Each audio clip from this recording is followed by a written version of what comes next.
Bonjour à tous, nous sommes à notre 3e jour de notre semaine de prière et notre thème d'aujourd'hui est repentance et jugement. Dans le conflit cosmique, la proclamation de l'évangile éternel aboutit à un appel à choisir le camp de Dieu. Dieu respecte la liberté humaine et invite chaque individu à répondre librement à son plan pour lui. Cette décision des plus importantes déterminera la destinée éternelle de chacun. L'appel divin ressemble à celui des parents qui, sentant que leur enfant est sur le point de prendre une mauvaise décision, font tout ce qu'ils peuvent pour l'en dissuader. L'appel vient du cœur d'un Dieu rempli d'amour. L'ampleur de la décision est exprimée par l'utilisation de 3 verbes à l'impératif. Craignez Dieu, donnez-lui gloire et adorez-le. Dans la suite de ce programme, je vous propose de nous intéresser à chacun de ces termes en détail. Tout d'abord, craignez Dieu. La peur peut nous inciter à faire quelque chose pour éviter le danger qui la cause. Dans les Écritures, la présence de Dieu pouvait engendrer la peur. Qui ne tremblerait pas en présence d'un Dieu qui se manifeste dans une lumière glorieuse et impénétrable, qui ébranle la nature et la fait reculer devant lui? Les êtres humains craignent pour leur vie, non pas parce que Dieu menace de les tuer, mais parce qu'ils se rendent compte que l'expérience de sa présence est d'une intensité telle qu'ils redoutent de ne pas y survivre. Ce Dieu incomparable s'approche de ses créatures, avec le désir d'être leur Dieu. Par conséquent, la peur qui les fait trembler et les terrifie les attire à lui avec admiration, lesquelles s'expriment dans une soumission reconnaissante à lui, dans l'adoration et dans une communion avec celui qui est la vie elle-même. Elles sont animées de la véritable crainte de Dieu, une crainte révérentielle du Dieu créateur et rédempteur.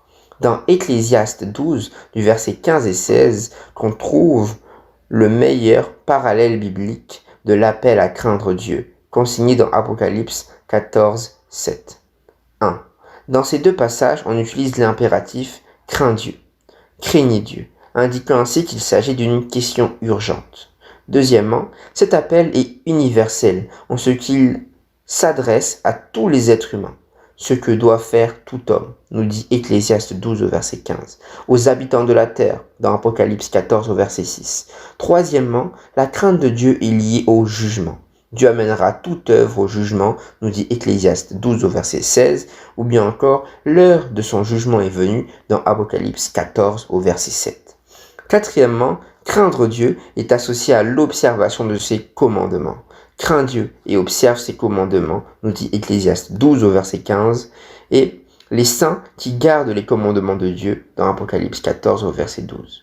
Le premier ange invite instamment les êtres humains à faire de ce Dieu glorieux leur Dieu personnel et à manifester leur crainte ou leur admiration de lui en se soumettant à sa volonté empreinte d'amour. L'alternative est de craindre le dragon ou de s'y soumettre pour échapper à la mort.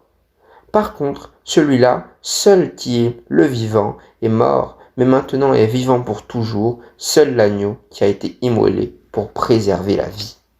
Maintenant, donnez-lui gloire. Les êtres humains doivent mettre de côté leur orgueil et n'attribuer l'honneur et la gloire qu'à Dieu. L'ange précise comment ils doivent glorifier le Créateur au cœur d'un conflit cosmique, où la justice et l'amour de Dieu ont été mis en doute. Dans la Bible, l'expression « donnez-lui gloire » est utilisée dans le contexte du jugement pour reconnaître l'état de péché de l'humanité et le jugement juste de Dieu.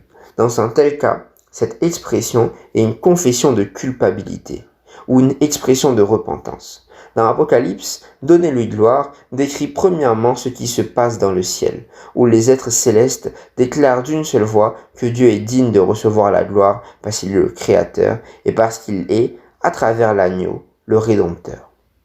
Deuxièmement, les êtres humains reçoivent l'ordre de donner gloire à Dieu sur la terre. Troisièmement, à la fin du conflit cosmique, tous rendront gloire à Dieu. Ici-bas, on est réticent à reconnaître que tous les êtres humains sont pécheurs et que Dieu est un Dieu juste et aimant. L'appel devrait être lancé à tous, car certains d'entre eux seront témoins du bouleversement destructeur des forces de la nature et donneront gloire à Dieu. Ils reconnaîtront qu'ils sont pécheurs et que les jugements de Dieu sont justes. Enfin, adoration et jugement. L'appel à accepter le Dieu majestueux de la Bible en tant que Dieu personnel, autrement dit à le craindre, et à confesser notre état de pécheur en reconnaissant la justice et l'amour de Dieu, et énoncé dans le contexte de l'annonce disant que l'heure de son jugement est venue, dans Apocalypse 14 au verset 7. Le jugement est en principe une recherche juridique de la vérité. Un crime aux proportions cosmiques a été commis lorsque les puissances du mal ont tiré à boulet rouge sur l'intégrité du caractère d'amour de Dieu. Mais dans le jugement final, la réputation du Créateur sera blanchie. Les méchants ont soutenu la tromperie du dragon, mais le jugement révélera leur erreur. C'est maintenant que les êtres humains doivent craindre Dieu et lui rendre gloire.